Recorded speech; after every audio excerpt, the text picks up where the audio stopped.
વિદ્યાર્થી મિત્રો, પાના નંબર 23 પર આપેલ અભ્યાસના પ્રશ્નોના જવાબો અને સ્વાધ્યાયમાં આપેલા પ્રશ્નોના જવાબો તમારે હોમવર્કમાં લખવાના છે. આજે આપણે જોઈશું પાંચમું જે પ્રકરણ છે દોહે, જેમાં દોહે આપેલા છે કબીર, રહીમ અને તુલસીદાસના. सर्वप्रथम तो इस दोहे में कबीर, रहीम और तुलसीदास के बहुत सारी जीवन उपयोगी बातें बताई गई है. बराबर विद्यार्थी मित्रों, हिंदी के मध्यकालीन कवियों के जीवन उपयोगी बातें दोहे के माध्यम से व्यक्त की गई है.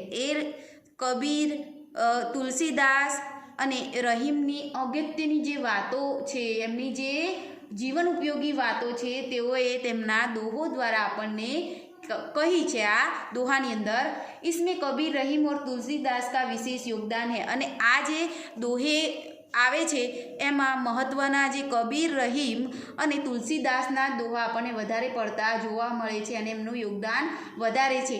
इनके दोहों में ज्ञान और नीति की बातें होती है. અને આમના જે દોહા હોય છે એમાં જ્ઞાન અને નીતિની જ વાતો હોય છે. प्रस्तुत दोहों में संतोष, दान प्रियता, अच्छी संगति, बड़प्पन, आतिथ्य, विद्या और उद्यम का महत्व बताया गया है.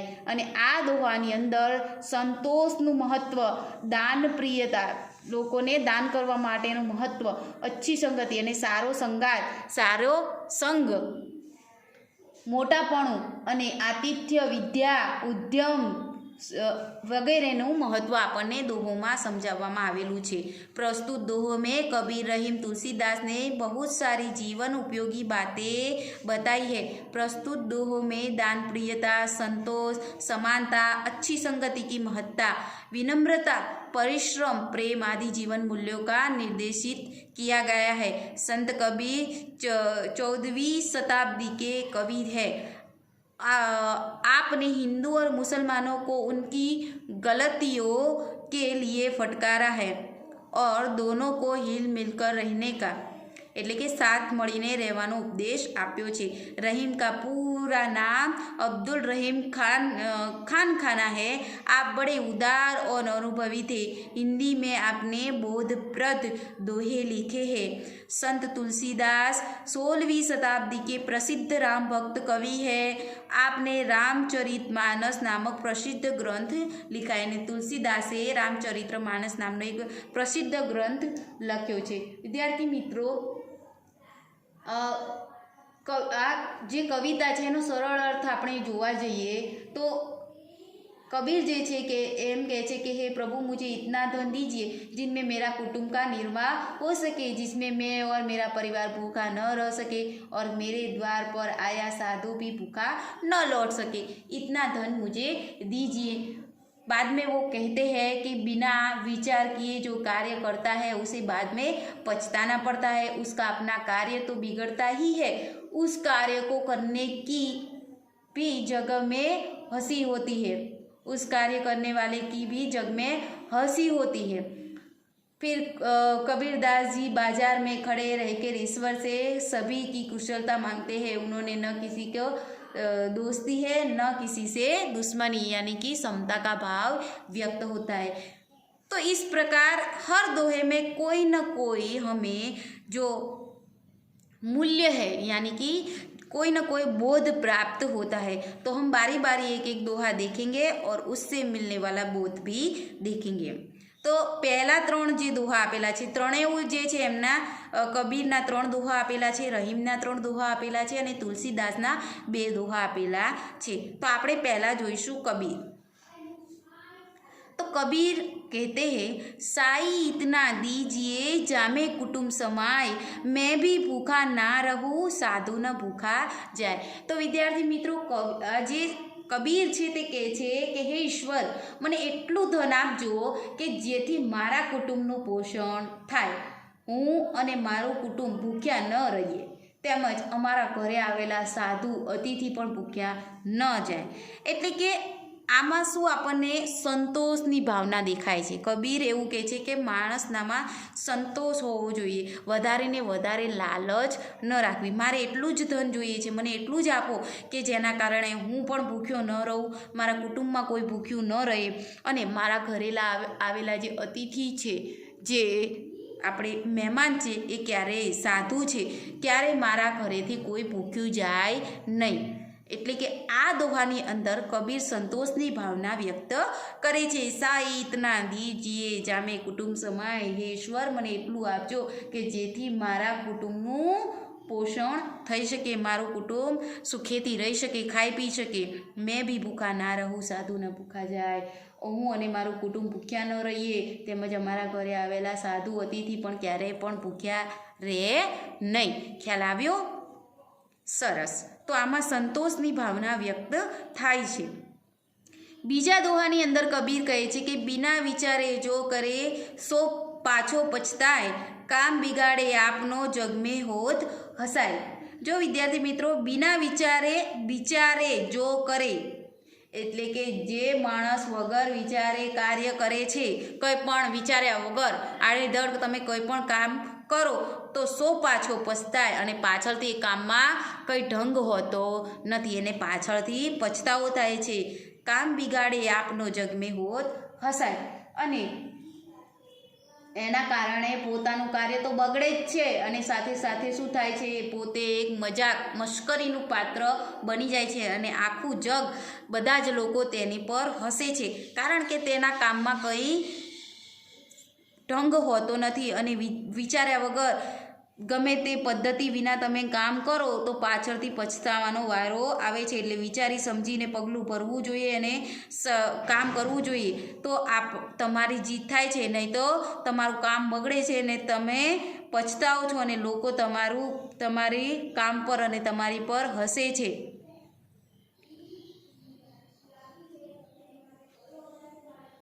તો કબીર અહીંયા કહે છે કે દરેક વ્યક્તિએ સંયમથી જાણી વિચારી સમજીને કામ કરવાનું છે.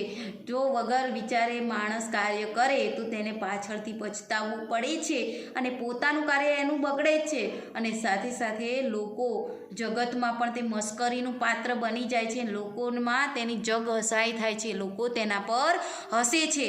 તો બિના વિચારે જો કરે કામ સો પાછો પછતાય, કામ બિગાડે આપનું, એનું પોતાનું કામ તો બગડે જ છે, અને લોકોમાં તે મશ્કરીનું પાત્ર બની જાય છે. જગમે હોત હસાય, એટલે લોકો એના પર હસે છે. તો અહીંયા સંયમનું મહત્ત્વ બતાવવામાં આવેલું છે કે સંયમથી, ધીરજથી, જાણી વિચારીને સમજીને કામ કરવું જોઈએ. તો તમારી સમજતા, તમારી વિનમ્રતા અહીંયા આ દોહામાં સમજાવવામાં આવેલી છે. ત્યારબાદ આગળ જોઈએ આપણે. कबीरा खड़ा बाजार में मांगे सबकी खैर, ना काहू को दोस्ती ना काहू का बेर. તો વિદ્યાર્થી મિત્રો, કબીર કહે છે કે હું બજારમાં, એટલે કે બજાર એટલે કે આ બજાર રૂપી દુનિયામાં, જગમાં હું ઈશ્વરને પ્રાર્થના, સૌની કુશળતાની પ્રાર્થના કરું છું. કે કારણ કે એમને કોઈની સાથે ન તો કોઈની સાથે મિત્રતા છે કે ન દુશ્મનાવટ છે. અહીંયા સમતાનો ભાવ વ્યક્ત થાય છે. કવિ કહે છે કે હું બજારમાં ઊભા રહીને સૌની કુશળતાની માંગણી કરું છું, કારણ કે એમની ન તો કોઈની સાથે મિત્રતા છે કે ન દુશ્મનાવટ છે, કે આ મારો મિત્ર છે એનું સારું થાય અને મારો દુશ્મન છે એનું ખરાબ થાય, એવું નહીં. દરેકનું સારું જ થાય. તો અહીંયા સમતાનો ભાવ વ્યક્ત થાય છે. કે રહીમ કહેતે કે બड़े लोग कभी अपने कहते हैं कि खड़ा होकर इस दुनिया रूपी जो जग है, जो दुनिया है, उसमें खड़ा रहकर सबकी कुशलता मांगता हूँ, सबकी भलाई के लिए प्रार्थना करता हूँ. न मेरी किसी से दोस्ती है और न किसी से दुश्मनी, सभी लोग मेरे लिए एक जैसे ही है. इसीलिए मैं सबकी कुशलता, सबकी खैर यानी कि खैरियत, खुशी, कुशलता मांगता हूँ. बैर यानी कि दुश्मनावट, मैं किसी से दुश्मनावट नहीं रखता. तो कबीर यहाँ पर कहते हैं कि सबके लिए एक समानता का भाव होना चाहिए. ફરી એકવાર જોઈએ। સાઈ इतना दीजिए जामे कुटुंब समाए मैं भी भूखा ना रहूँ साधु न भूखा જાય। તો અહીં આપણને કબીર કહે છે કે હે ઈશ્વર મને એટલું ધન આપજો કે જેથી મારા કુટુંબનું પોષણ થાય, હું અને મારું કુટુંબ ભૂખ્યા ન રહીએ, તેમજ અમારા ઘરે આવેલા સાધુ અને અતિથિ પણ ભૂખ્યા ન જાય। ત્યારબાદ બીજો જે દોહો છે આપણે જોઈએ। બિના વિચારે જો કરે સો પાછો પછતાય કામ બિગાડે આપનો જગમે હોત હસાય। વગર વિચારે જે માણસ કાર્ય કરે છે તેને પાછળથી પછતાવવું પડે છે, તે પોતાનું કાર્ય તો બગાડે જ છે, સાથે સાથે લોકો માટે તે મશ્કરીનું કારણ પણ બની જાય છે। એટલે માણસે હંમેશા વિચારી જાણી જોઈ સમજી અને કાર્ય કરવાનું છે।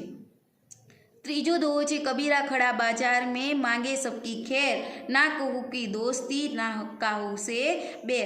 તો કબીર જે છે તે બજારમાં ઊભા રહીને ઈશ્વરને સૌની કુશળતા માટેની માંગણી કરે છે, કારણ કે એમની માટે ન તો કોઈ સાથે મિત્રતા છે કે ન કોઈની સાથે એમને દુશ્મનાવટ છે, બધા જ વ્યક્તિઓ તેમના માટે સમાન છે। તો અહીં કબીરના 3 દોહા પૂર્ણ થાય છે। હવે આપણે જોઈએ રહીમ। રહીમ જે છે તેમનું આખું નામ છે અબ્દુલ રહીમ ખાન ખાના। એ બડા એમને જે છે અહીંયા આપણને કહ્યું છે કે वो बड़े उदार और अनुभवी थे। એમને ખૂબ જ ઉદાર હતા અને તેઓ અનુભવી પણ હતા। તેમણે હિન્દીમાં પોતાના બોધપ્રદ જે એમના દોહા દ્વારા આપણને ઘણી જ શીખ મળતી જોવા મળે છે, આપણે જોઈશું। रहीमन वे नर मर चुके जे कहूँ मांगने जाही उनते पहले वे मुए जिन मुखे निकसत नाही। રહીમન કહે છે કે વે નર મર ચૂકે, એ કહે છે કે એવા નર એટલે કે એવા માણસો મરી ચૂકેલા છે, જે કહું માંગન જાહી, એવા લોકો માંગવા માટે જાય છે, જેઓ ક્યાંક માંગવા માટે જાય છે તે લોકોને મરેલા માનવા જોઈએ, કારણ કે ઉનતે પહેલે વે મુએ જીન મુખે નિકસત નહીં। પરંતુ જેઓ તેમને આપવાની ના પાડે છે ને તે લોકો તો માંગનારાઓની પહેલાં પણ મરેલા છે। અમુક માણસો જે લોકોને કામ કરવું નથી એ માણસો કેવું કરે છે, આ ભિક્ષા ને એવું બધું માગે છે। ભગવાને આપણને સરસ મજાના 2 હાથ આપ્યા છે, તો અહીં આપણને કર્મનું મહત્ત્વ જે છે એ રહીમે સમજાવી છે કે માણસને સરસ મજાના હાથ આપેલા છે, આપણને શક્તિ આપેલી છે, પ્રભુએ ઈશ્વરનો અવતાર આપેલો છે, તો દરેક વ્યક્તિએ કર્મ કરવું જોઈએ, કોઈ સામે માંગણી કરવી જોઈએ નહીં। તો એવા માણસો મરી ચૂકેલા છે જે માંગવા માટે જાય છે, એ પહેલાંથી જ મરી ચૂકેલા છે કે જે બીજા પાસે માંગણી કરે છે। ઉનતે પહેલે વે મુએ, અને એમના પહેલાં તો એ જે મરેલા છે એમની પહેલાં એ મરેલા છે કે જે એમને આપવાની ના પાડે છે, જે બીજાની મદદ માટે બીજા માટે જાય છે, જે લોકો બીજા પાસે માંગણી કરે છે કંઈક, એ લોકો તો પહેલેથી મરેલા છે, પણ જે માંગણી કરે છે એમને ના પાડે છે એ એમની પહેલાં પણ મરેલા છે। નિક્ષત નાહી યાની કે ના પાડે છે, આપવાની ના पाड़े छे, तेओ लोगों आपी सकता नहीं। रहीम जी कहते हैं कि उन लोगों को मरा हुआ मानना चाहिए जो कहीं मांगने के लिए जाते हैं, लेकिन वे लोग तो उन मांगने वालों से भी पहले मरे चुके हैं जो उन्हें देने से इनकार करते हैं। इनकार करना, निक्षत यानी इनकार करना, એટલે કે જે લોકો બીજા પાસે માંગવા જાય છે તો મરેલા છે, પણ એમની પહેલાં પણ એ મરેલા છે જે કોઈકને મદદ કરવાની આપવાની ના પાડે છે। એટલે અહીં રહીમ આપણને કર્મનું મહત્ત્વ સમજાવે છે। હવે આગળ જોઈએ। જો રહીમ ઉત્તમ પ્રકૃતિ કા કરી सकत कुसंग चंदन विष व्यापत नहीं लिपटे रहत भुजग।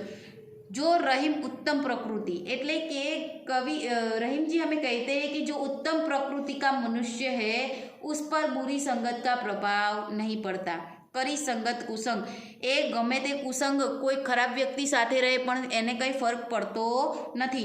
ચંદન વિષ વ્યાપત નહીં लिपटे रहत भुजग, એટલે કે એવું કહેવા માંગે છે કે जिस प्रकार चंदन के वृक्ष पर सांप लिपटा रहता है, જે ચંદનના વૃક્ષો આવે છે ને જે ખૂબ જ ગુણકારી, જે ખૂબ જ મોંઘા હોય છે, એના જે ઝાડ હોય છે, વૃક્ષો હોય છે, એના જે ગોળ ગોળ હોય છે એ વિષ એટલે કે એના ગોળ ગોળ જે સાપ લીપટાયેલો હોય છે એનું ઝેર ક્યારેય ચંદનના વૃક્ષમાં આવતું નથી।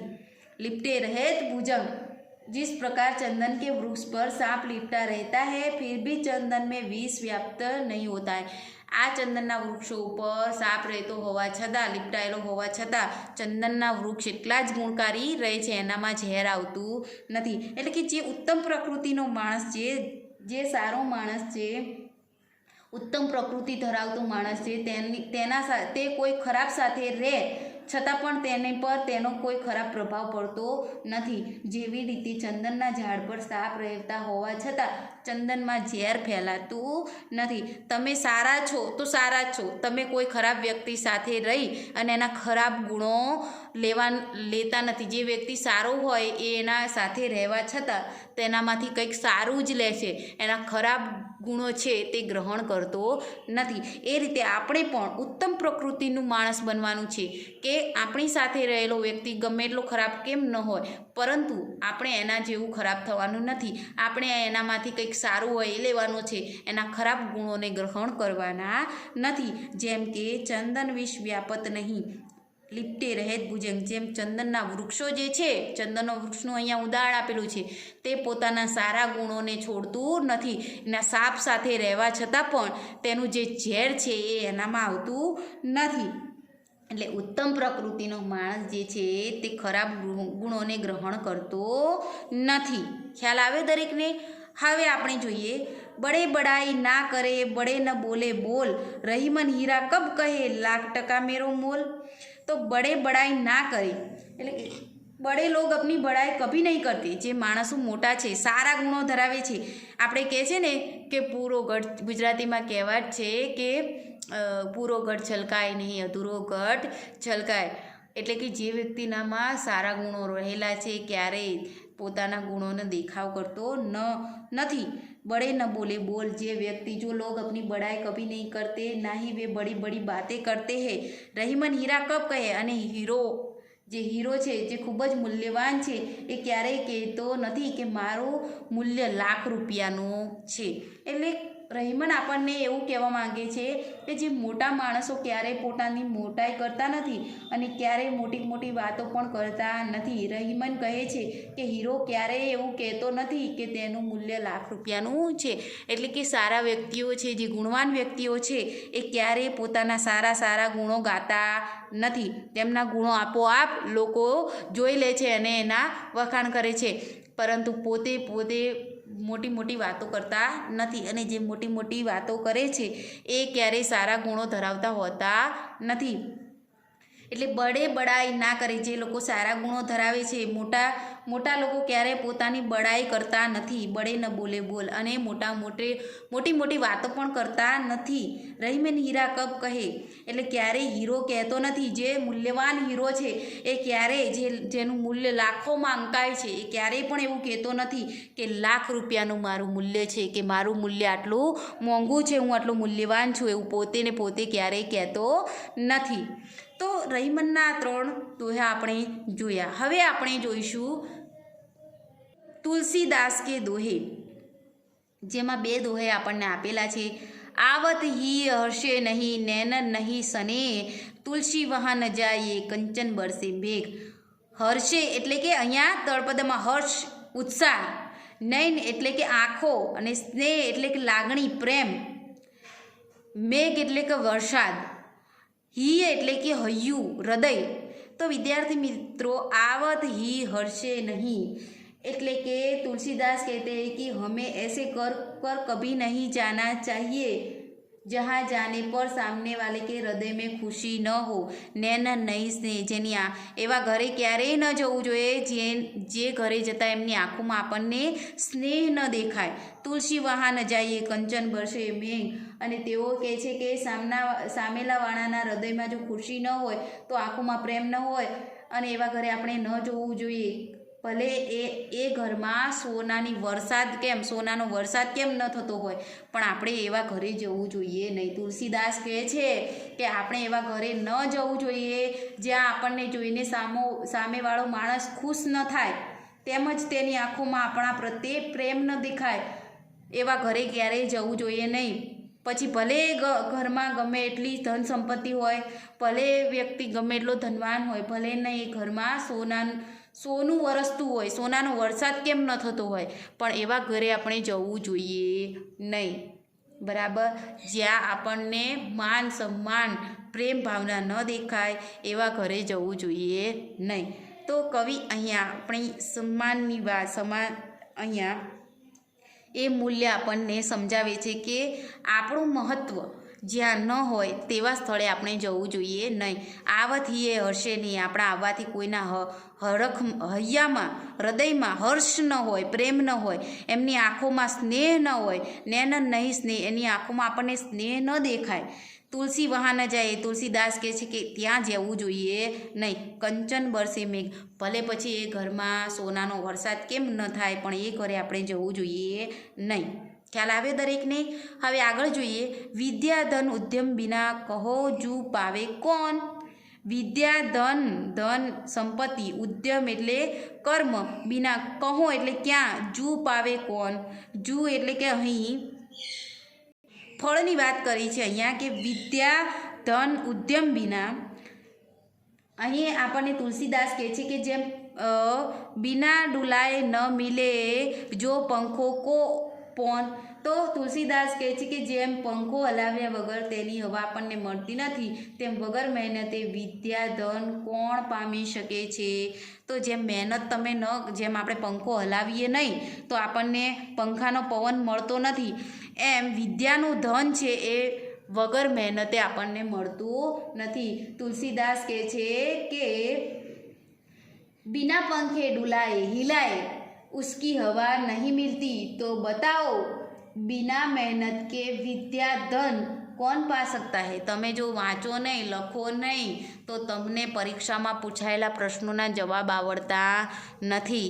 તો મહેનત વગર આપણને કંઈ પણ પ્રાપ્ત થતું નથી. વિદ્યાધન એમ મળતું નથી. જો પંખો પણ હોય છે એને હલાવ્યા વગર એની હવા આપણને અડકતી નથી, તો પછી વિદ્યા નામનું જે વિદ્યારૂપી અમૂલ્ય જે ધન છે એ આપણને બિના મહેનત વગર મહેનતે મળતું નથી. તુલસીદાસ આપણને કહે છે કે જેમ પંખો હલાવ્યા વગર તેની હવા આપણને મળતી નથી, તેમ વગર મહેનત કરે વિદ્યાધન પણ કોણ પામી શકે.